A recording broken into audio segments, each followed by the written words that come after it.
जो मुस्कुरा रहा है उसे दर्द ने पाला होगा, जो चल रहा है उसके पाँव में छाला होगा। बिना संघर्ष के इंसान चमक नहीं सकता, जो जलेगा उसी दिए में उजाला होगा।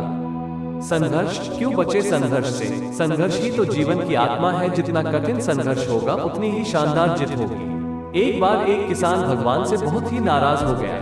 किसान बहुत मेहनती था, बहुत मेहनत से वो खेतों में अनाज उगाता, उसकी देखभाल करता, पर अक्सर उसकी फसल खराब हो जाती।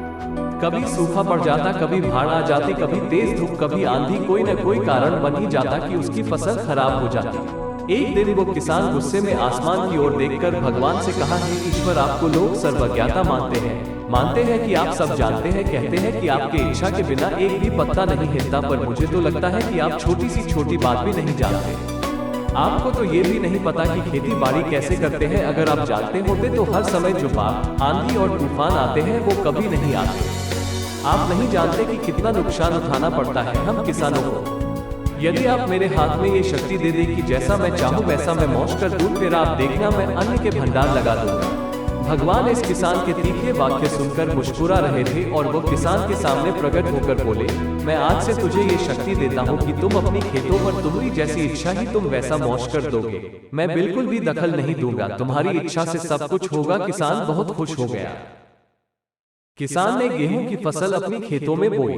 जब उसे लगा कि खेतों को धूप चाहिए तो खेतों को धूप मिले, जब पानी बरसना चाहिए तभी पानी वर्षा, आंधी, तूफान, बाढ़ कुछ भी उसने अपने खेतों पर आने नहीं दिया। किसान के खेत में इस वर्ष ऐसी फसल हुई जैसी कभी नहीं हुई थी। हरी भरी लहलहाती फसल। मन ही मन वो बहुत खुश हो गया और सोचने लगा, अब सबूत के साथ दिखाऊंगा भगवान को कि इसे कहते हैं शक्ति का सही उपयोग। मेरी सफलता देखकर उन्हें अपने नियम जरूर बदलने पड़ेंगे। कुछ दिन गुजरे, फसल कटने को तैयार हो गए। किसान बहुत उत्सुकता के साथ फसल को काटने लगा, पर जैसे ही उसकी नजर गेहूं की बालियों पर गया तो उसने अपना सिर पीट लिया और वो रोने चिल्लाने लगा। गेहूं की एक भी बाली के अंदर गेहूं का दाना नहीं था, सारी बालियां अंदर से खाली थी।